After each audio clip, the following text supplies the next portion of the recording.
राम राम। 29 मार्च 2025 को शनिदेव अपनी मूल त्रिकोण राशि कुंभ से निकलकर मीन राशि में प्रवेश करने जा रहे हैं। 23 फरवरी 2028 तक शनि मीन राशि में ही गोचर करेंगे। इस वीडियो में हम बात करेंगे कि मीन राशि में शनिदेव के गोचर का सिंह राशि वालों पर क्या प्रभाव दिखाई देगा। शनिदेव को मीन राशि में अगर समझे तो मीन राशि जल तत्व की सौम्य राशि है। इसलिए मीन राशि का संबंध कल्पना शक्ति, सपने देखने से होता है। आध्यात्म, अवचेतन मन में झांकना, हीलिंग पावर्स, एकांत स्थान, विदेशी स्थान, इनका संबंध भी मीन राशि से होता है। शनिदेव को अगर समझे तो शनिदेव कर्म फलदाता है। आप मेहनत कितनी करेंगे व मेहनत का फल कितना मिलेगा, यह शनि निर्धारित करते हैं। शनिदेव चाहते हैं कि अनुशासन में रहकर लगातार मेहनत करनी चाहिए। शनिदेव रोजगार, नौकरी, सीमाएं, विलंब, रुकावटें, आलस्य, नियम, कानून, इन सब के भी कारक होते हैं। कल्पना की राशि में वास्तविकता और लगातार मेहनत के कारक शनि गोचर करते हुए असहज महसूस करेंगे। इसलिए शनिदेव का गोचर मीन राशि में थोड़ा मुश्किल रहने वाला है। मीन राशि के आध्यात्मिक ज्ञान का गुण भी शनिदेव को पसंद नहीं, क्योंकि शनिदेव कर्म प्रधान ग्रह हैं। काल पुरुष के जन्मांक में 10वें और 11वें भाव के स्वामी हैं। कर्म और उसके फल के लिए जिम्मेदार होते हैं। इसलिए मीन राशि में शनि का गोचर कल्पना शक्ति में रुकावटें बढ़ाएगा तथा डर व चिंता को भी बढ़ाएगा। यह गोचर सिर्फ सपने देखना, उन पर काम नहीं करने वाले लोगों के लिए अशुभ होगा। सिंह राशि वालों के लिए शनिदेव छठे और सातवें भाव के स्वामी होकर 29 मार्च 2025 को आपके अष्टम भाव में मीन राशि में प्रवेश करेंगे, जिससे सिंह राशि के व्यक्तियों के लिए शनि की ढैया शुरू हो जाएगी।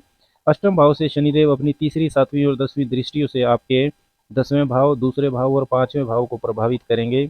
अष्टम भाव में शनिदेव का गोचर शुभ नहीं होता। साथ ही में शनिदेव आपकी राशि के स्वामी सूर्य के शत्रु भी हैं।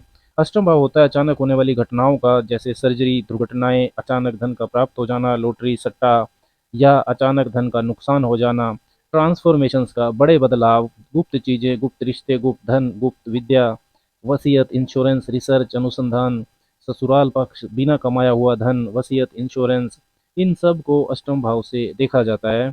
अष्टम भाव में शनि का गोचर मन में भय उत्पन्न कर सकता है, तनाव को बढ़ा सकता है। अष्टम भाव से शनिदेव की तीसरी दृष्टि 10वें भाव पर, कैरियर भाव पर रहेगी तो नौकरी को लेकर परेशानी को बढ़ा सकते हैं। नौकरी में कुछ उठापटक हो सकती है, नौकरी में आपकी ट्रांसफर हो सकती है या आप नौकरी को बदल भी सकते हैं। आप कार्य क्षेत्र में उतार चढ़ाव का सामना शांत रहकर करेंगे तथा मेहनत करेंगे तो कार्य क्षेत्र में आपको सफलता मिलेगी। सातवां भाव, जो कि आपके वैवाहिक जीवन और व्यावसायिक साझेदारियों के बारे में बताता है, उसके स्वामी होकर शनिदेव अष्टम भाव में गोचर करेंगे तो व्यावसायिक साझेदारी आपकी टूट सकती है या उसमें आपको धोखा मिल सकता है। इस चीज़ का आपको ध्यान रखना है। वैवाहिक जीवन में भी परस्पर समझ कमजोर हो सकती है। छठे भाव से रोग, ऋण, शत्रु देखे जाते हैं। शनिदेव छठे भाव के भी स्वामी हैं, तो बीमारियों, कर्ज और शत्रुओं के प्रति आपको विशेष सावधानी रखनी है। स्वास्थ्य का आपको विशेष रूप से ध्यान रखना है, क्योंकि यह समय किसी लंबी बीमारी के पनपने का हो सकता है। आपको छोटी से छोटी बीमारी में भी लापरवाही नहीं करनी है, जिससे आप किसी बड़ी बीमारी की चपेट में आने से बच जाएं। इस दौरान आप अपना पुराना उधार चुकाने में कामयाब हो सकते हैं, लेकिन इस समय नया कर्ज आपको बहुत सोच समझ कर लेना चाहिए। गुप्त शत्रु भी आपके बढ़ सकते हैं। कोर्ट कचहरी के मामलों में, पुराने मामलों में आपको सफलता मिल सकती है, लेकिन आपका धन बहुत ज़्यादा खर्च हो सकता है। आपकी ससुराल पक्ष के लोगों से मुलाकात बार बार होगी और कुछ विशेष मुद्दों पर उनसे बहस हो सकती है। ध्यान रखें कि उनसे शत्रुता ना हो। शनिदेव की सातवीं दृष्टि आपके दूसरे भाव, धन भाव पर रहेगी तो आपकी धन की बचत कम होगी। आपका जमा किया हुआ धन कहीं पर इन्वेस्ट अगर आप करते हैं तो बहुत सोच समझ कर करें। धोखा मिलना संभव है। इस समय में किसी को भी उधार देने से आपको बचना चाहिए। शनिदेव की 10वीं दृष्टि आपके पंचम भाव पर रहेगी तो प्रेम प्रसंगों में तनाव बढ़ेगा।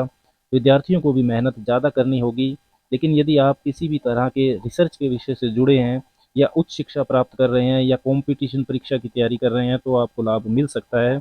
कुल मिलाकर सिंह राशि वालों के लिए शनिदेव के ढैया के शुभ व अशुभ प्रभाव की तीव्रता मुख्यतः दो बातों पर बहुत ज़्यादा निर्भर करती है। पहला, जन्म कुंडली में चंद्रमा की स्थिति। यदि आपकी जन्म कुंडली में चंद्रमा पर शनि, राहु या केतु का प्रभाव है या चंद्रमा पक्ष बली नहीं है, मतलब आपका जन्म अमावस्या तिथि के आसपास का है, तो निश्चित रूप से शनि की ढैया में आपको तनाव झेलना पड़ेगा। आपको ज़्यादा मेहनत करनी होगी। इसके विपरीत यदि आपकी जन्म कुंडली में चंद्रमा की स्थिति मजबूत है, उनके पास पक्ष बल है, बृहस्पति जैसे शुभ ग्रह की उन पर दृष्टि है, तब यह ढैया आपको मेहनत तो बहुत ज़्यादा करवाएगी, लेकिन आपकी पद प्रतिष्ठा बढ़ सकती है। दूसरी बात, आपकी महादशा और अंतर्दशा की स्थिति को भी देखना होगा। फलित ज्योतिष में योग दशा और गोचर की स्थिति से प्रेडिक्शंस की जाती हैं तथा शनि की ढैया भी चंद्र राशि से एक गोचर होता है। यदि आपकी कुंडली में महादशा अंतर्दशा मजबूत घरों की चल रही है तो ढैया का प्रभाव बहुत ज़्यादा नकारात्मक आपको महसूस नहीं होगा। इसके विपरीत यदि आपकी महादशा अंतर्दशा में तीसरे छठे आठवें या 12वें भाव के स्वामी चल रहे हैं, मतलब महादशा अंतर्दशा खराब चल रही है, तब ढैया का अशुभ प्रभाव और ज़्यादा तीव्र हो जाएगा। उपाय के तौर पर शनिवार के दिन आपको दशरथ करत शनि स्त्रोत का पाठ करना चाहिए। शनिवार के ही दिन छाया दान करें। शनिवार को एक कटोरी में सरसों का तेल डालकर उसमें 1 रुपये का सिक्का डालें और फिर उसमें अपना चेहरा देख कर उसे दान कर दें या पीपल के नीचे रख दें। हर रोज़ 3 बार हनुमान चालीसा का पाठ भी आपको करना चाहिए।